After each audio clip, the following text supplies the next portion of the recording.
Merci de nous suivre sur Espace TV et bienvenue dans cette info. 10 ans après son introduction au Burkina Faso, le coton OGM, encore appelé coton transgénétique ou coton BT, reste fortement contesté. Risques de santé, promesses de rendement non tenues, semences de plus en plus chères, etc. Les producteurs qui n'ont jamais voulu se lancer dans la culture du coton OGM sont vus comme des résistants à la politique du gouvernement et ont subi tout genre de pression. Pourtant, même parmi les cotonculteurs qui se sont lancés dans l'aventure des OGM, beaucoup sont revenus au coton traditionnel. Ce reportage fait le bilan de la région de Houndé, capitale du coton au Burkina Faso. Suivez.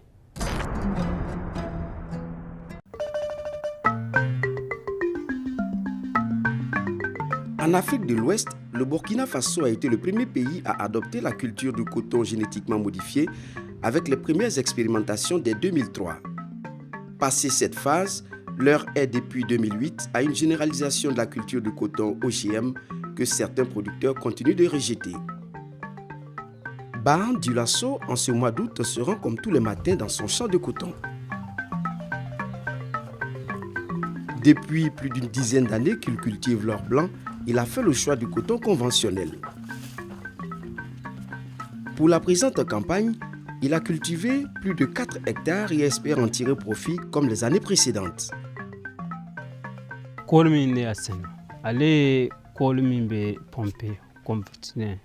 a dépensé mancha, elle a que y a le dos. Now, ni a dana boira, ni konaka traitement d'amine, tumuta ta sere, et puis a quoi qui s'est n'infana a chongo mancha. Donc, abisika Sénégal deme. Ni a dona mabo, ebisika tata. Bon, juruni abedoya. Mais ni ojamuno, ni a dona mabo ni tarata tout bon. A juruni kacha kuju. Olu yake ne bale do sen.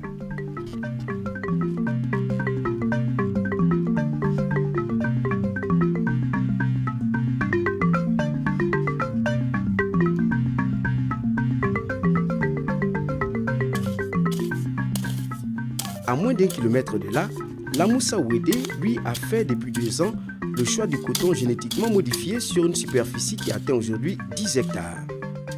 Le coton OGM, un choix qui pour lui également s'explique. Forforon tombe conventionnel le sen. Voilà, mimbe pompe. Bon, fana nana ko OGM ko ale ti pompe. Bon, ale fana bon abede. Bon. Ko ne ya sani bon afana hari ne tora ko fe abeden tumu konta ale ta ale tumuti do ala quoi hari ne adona abe fa bon alolo aka afana dona la voilà bon tumba fara to mena ne bon ko zemo kone ko ne fe dan roda bon abese ka fe ni yerema ou bien ne fait ne domo bon ou bien ne baga ne yara ya farabudun domo abese ga jirma ka ka fe wore lo tun ya le lo fo ko mesine bese ga jirma ka ka saga ou bien abese ga ka fe wore lo ko amai bon ko ya ka mesine ko ne beto ka don for na ka nyimi bon akon ma leje bon ya lo bon otun ba fara ko banane ngatia ko ozamulo bon anu se ga lo anteni fu ya mba flela. Bon, ne Sénégal kone tuma do be membe ne appareil o ba fla ni ulu be se ga hali tumuni o be se ga do nu ulu nana fla o be se ga je ne appareil ne ba fra ne nya itaye voilà bon an kone be men lo kone anafane comme ne baraka ne anyana alors fana ka die. À Karipé, comme dans les autres villages de l'ouest du Burkina, la culture du coton est la principale source de revenus des agriculteurs. Dans la province de Tuy, on note une augmentation des superficies de coton OGM évaluée à environ 28 000 hectares contre 18 000 pour le coton conventionnel. Pourtant, certains producteurs, à l'image de Luc Naouya, sont revenus au conventionnel après 3 ans de culture du coton OGM.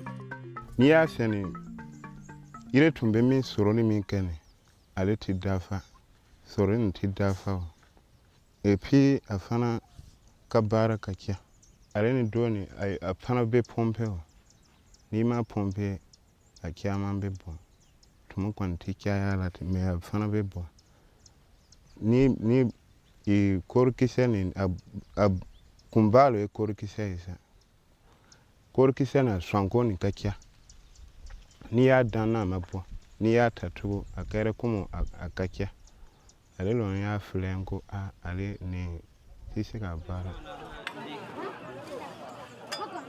Nous sommes jour de marché ce jeudi à Caripé, jour également de retrouvailles entre producteurs.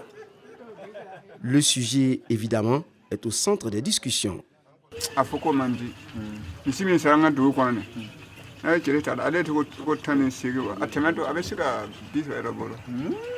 Yefa nisimi musumi mbeni liye tisi abiebe kasira kasonto kwanaka fo heyi woziyama nanga dabla adoko pasa ko woziyama kan ko ne be ko ma ti pompe ko kan ha bibina anya ki be bora ya lo woziyama ne na kada mo ko ye ya kwanaka fo na misini be sati na ya domo laban bana be na wulole yere o yere kansa.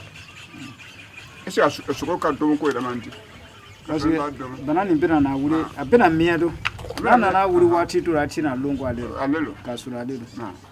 Na ya. Ale kwana ne kwana emien foni, yemi yewu zemana aleni. Chacun y va donc de son expérience et pour le responsable local du syndicat des travailleurs agropastoral, l'expérience du coton OGM a fini par dissuader de nombreux producteurs. Au début, ils avaient effrayé les paysans, les producteurs. Si c'est lui qui ne veut pas produire le sujet et le coton OGM, il ne va pas avoir les intrants. Donc, effrayé, d'autres aussi étaient obligés d'entrer la culture OGM là. Bon, ils ont vu les conséquences avec les têtes là, puisqu'il n'y a pas de poids. Tu vas faire un grand chargement, bon, peut-être 10 hectares, tu vas te retrouver avec 5 tonnes. Et celui qui a fait le coton conventionnel, qui va faire peut-être 5 hectares et puis il va avoir 10 tonnes. Vous voyez, donc c'est plus la peine de faire le coton OGM. Raison pour laquelle et puis encore la dette. Puisque l'OGM là, ça fait 27 000 francs avec 12 kilos pour 1 hectare. Vous voyez. Donc, or, avec la sécheresse là, quand tu sèmes, ça ne sort pas, il faut reprendre encore même 27 000. Ce qui fait beaucoup de gens abandonnent le coton OGM là. Et puis vu les conséquences de ces trucs là, de ces semences là, bon, ça tue les animaux. Bon, comme les camarades l'ont dit, il y a beaucoup d'animaux qui sont morts cette année-là.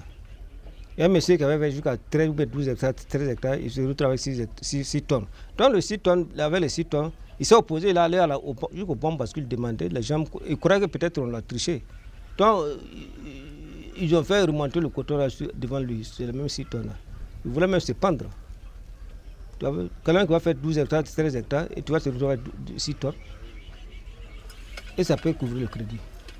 Cultiver ici le coton conventionnel est vu comme une résistance à la politique gouvernementale. Le Burkina Faso, qui depuis plus d'une dizaine d'années a clairement fait le choix du coton génétiquement modifié. Sur le terrain cependant, force est de constater que ce choix divise les producteurs. Il m'a fait mignon l'oignon. Bon, ni donna la fana avec baray. Mais comme un de l'an, il y a un long, à couper chormina. Avec flaque chormina babelon, donc on y a qu'un donnanina. Nambe barokera do kwani tundu nara me chaman shokuraka a boire tuku o tasen na tuku. Do yere be demande ke après abina na foko no ko ba shekuka na ni conventionnel ni alibada. Ko parce que ko ari aseni do jurube kari do kan do ba foko a manguli bon ale tumbe miri minani ko be boga ban ata ali shoro. E alo kone amaka kome ene kereno jama koro ni jama nana ben femena ne hare nere bana itina se wala no te senegala kone anu kone kara kome anu ba borola voilà mo me be nya fani alors yi bere mina an kara ko me fian toro voilà na ya lu mina ka ta don dingala alulo na ya mina ka blasera nyama na alulo an kon ba ko voilà. Le mouvement burkinabé des droits de l'homme et des peuples, MBDHP, à travers sa section de Houndé, suit de près la question de l'introduction des OGM dans la province. Il organise régulièrement des rencontres avec les organisations de producteurs de coton de la zone afin de recueillir leurs préoccupations. La tendance, de mon point de vue, risque que les paysans reviennent sur le conventionnel. Parce que comme j'ai dit, notre participation à la dernière Assemblée générale de l'Union producteur de coton, en cette année 2012, pour présenter les activités 2013, globalement, il y a eu une réduction des surfaces allouées au coton génétiquement modifié, globalement. Mais justement, les cotonculteurs, en tout cas, ils disent que, c'est-à-dire les graines qui disent qui peuvent résister, j'allais dire, au virus là, se sont adaptées. Mais les techniciens, plutôt de l'Union ou de la Sauveterre, trouvent que c'est les paysans qui ne s'appliquent pas assez sur la question. Donc toujours est-il que comme ils se rendent compte qu'en fin de compte, ils ne gagnent pas dans le génétique et qu'au contraire, ils perdent, je crois que ça y va de soi que la tendance va aller. Mais après, il y a des pressions politiques derrière. Il y a des pressions politiques derrière. C'est assez lent, mais le CGM-là va continuer quand le paysan va trouver son compte dedans. Ça veut dire qu'au moins, que comme on appelle, les charges qu'il met dans le conventionnel et le profit qu'il gagne, s'il rentre dans le coton génétiquement modifié, qu'il arrive à avoir le même profit quand il était dans le conventionnel. Mais à ce constat, la plupart d'entre eux gagnent moins quand ils étaient dans le conventionnel. Ceux qui gagnent plus généralement, on les présente comme des cotonculteurs modèles là, mais c'est la couche bourgeoise, comme on appelle, de la paysannerie. Et généralement même, c'est les chefs d'entreprise, ce n'est pas des paysans. C'est-à-dire des gens qui ont plus de 15 hectares, qui ont des tracteurs, qui ont des fourrages, qui ont des ouvriers agricoles, qui produisent avec toute la technologie, la science bien mis là, qui équilibrent très bien leurs comptes, qui savent ce qu'ils font, et ils peuvent gagner des profits. Généralement, c'est ça qu'on présente aux gens. Maintenant, la couche populaire là, des paysans, la paysannerie pour le lumpen prolétariat là, et ils ne trouvent pas leur compte dedans. Je crois même que le système est fait pour qu'eux-mêmes ils ne puissent pas s'en sortir. Aujourd'hui, nos paysans n'ont pas besoin de coton génétiquement modifié. Ils ont besoin même de l'irrigation, des intrants, des machines. Le paysan même, il est obligé de faire le coton pour avoir le maïs. Sinon, ils nous disent s'ils avaient le choix. Ça veut dire que si il y avait le secteur des vivres était organisé, ça veut dire une société est là pour leur donner des intrants, pour faire le mil, le maïs, le riz et j'en passe là. Et il y a une société encore pour acheter, mettre au marché tel que c'est organisé avec le coton. Beaucoup de paysans allaient abandonner le coton pour aller faire. Plus de 10 ans après, promesses non tenues de rendement, coton de moindre qualité et endettement des producteurs, tel semble être le bilan.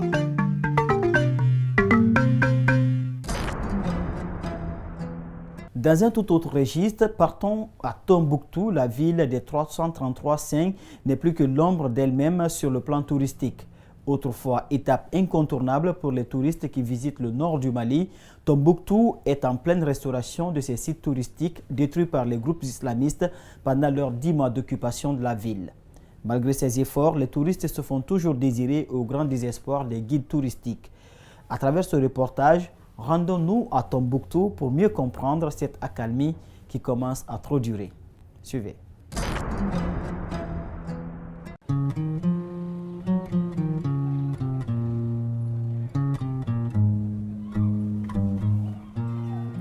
S'il y a un secteur d'activité qui a été fortement touché par l'occupation islamiste du nord du Mali, c'est bien celui du tourisme. En effet, dès leur arrivée, les groupes islamistes armés ont détruit tout ce qui faisait l'objet de visites touristiques, comme ici à Tombouctou, où ils ont saccagé des mausolées et autres sites historiques ayant un lien avec l'islam.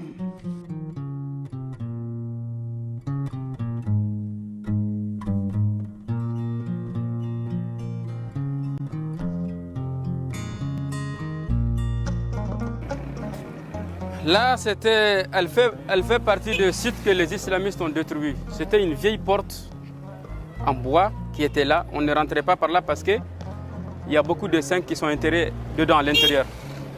Donc à l'époque, les enfants y rentraient beaucoup. Chaque fois, ils rentraient par là. Donc le notable, le vieux notable, ils ont carrément condamné cette porte parce qu'ils ne veulent pas que les enfants rentrent à l'intérieur. L'Institut des hautes études et de recherche islamique Ahmed Baba de Tombouctou a également subi la colère des djihadistes. Une partie des célèbres manuscrits historiques classés au patrimoine mondial de l'UNESCO a été détruite. Les responsables du centre, pourtant, avaient réussi à soutirer nuitamment quelques-uns de ces manuscrits en déjouant la vigilance des nouveaux occupants. Ça a subi vraiment beaucoup de dégâts pendant l'occupation. Fort heureusement, ces bâtiments, beaucoup de ces bâtiments quand même n'ont pas reçu un grand choc par rapport aux autres bâtiments de l'administration. Mais quant à son fond, qui est la base même de son existence, en l'occurrence les manuscrits, ils ont subi ce qui a fait le tour du monde, à savoir la mise à fait de tout ce qu'ils ont trouvé entre leurs mains ici. Parce que l'Institut, au moment où ils sont rentrés en ville, à partir du 2 avril 2012, ils sont venus ici voir l'Institut. Nous sommes là. On nous a appelés, on dit, puisqu'ils se disent islamistes, l'Institut, sa base, c'est l'islam. Donc nous sommes venus à eux pour leur dire au moins de prendre soin de ces services. Même s'il est étatique, il est aussi un fonds culturel islamique. Donc ils nous ont fait savoir qu'ils vont prendre soin de ça. Maintenant, ils nous disent que nous, on peut venir souvent assister et voir ce qui se passe. On a fait une semaine pendant laquelle souvent on vient. Et après cette semaine-là, ils nous ont carrément interdit l'accès. Et là, on ne sait plus ce qui s'est passé à l'intérieur.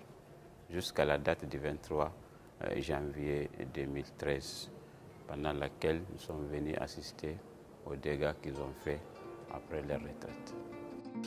Dans ce qui a été brûlé, ça, ce ne peut plus être utilisé, seulement on les garde pour les témoignages.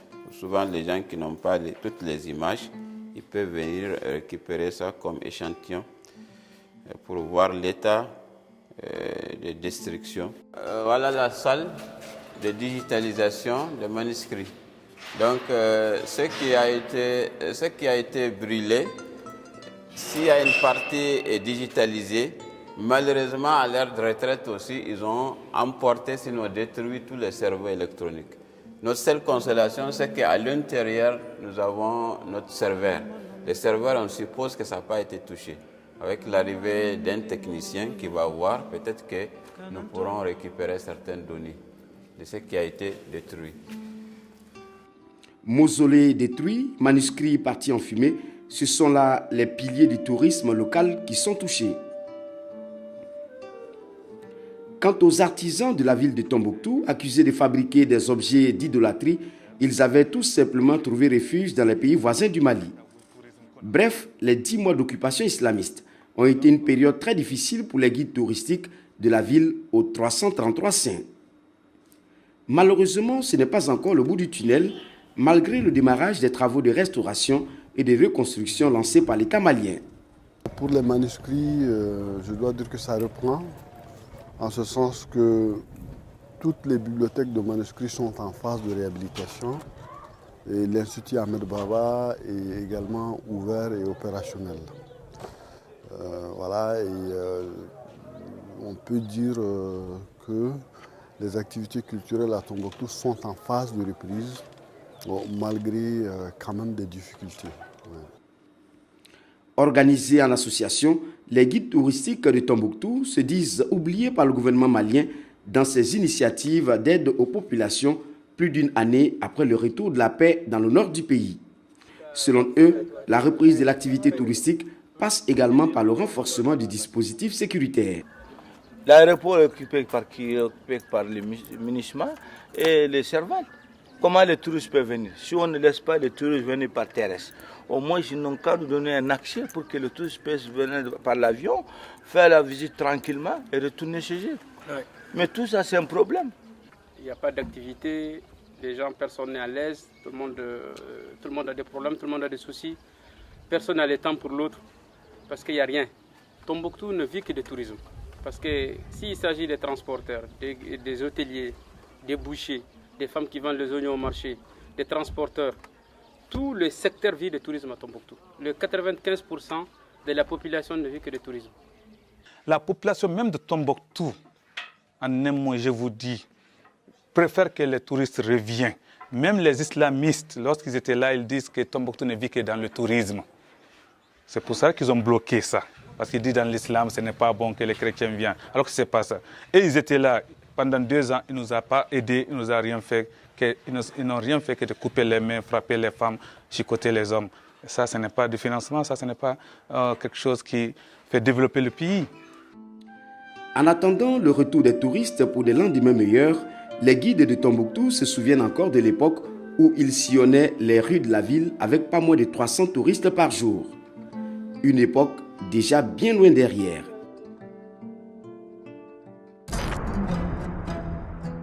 C'est la fin de ce numéro de cette info. Merci de votre aimable attention. Les programmes continuent sur Espace TV. Regardons mieux.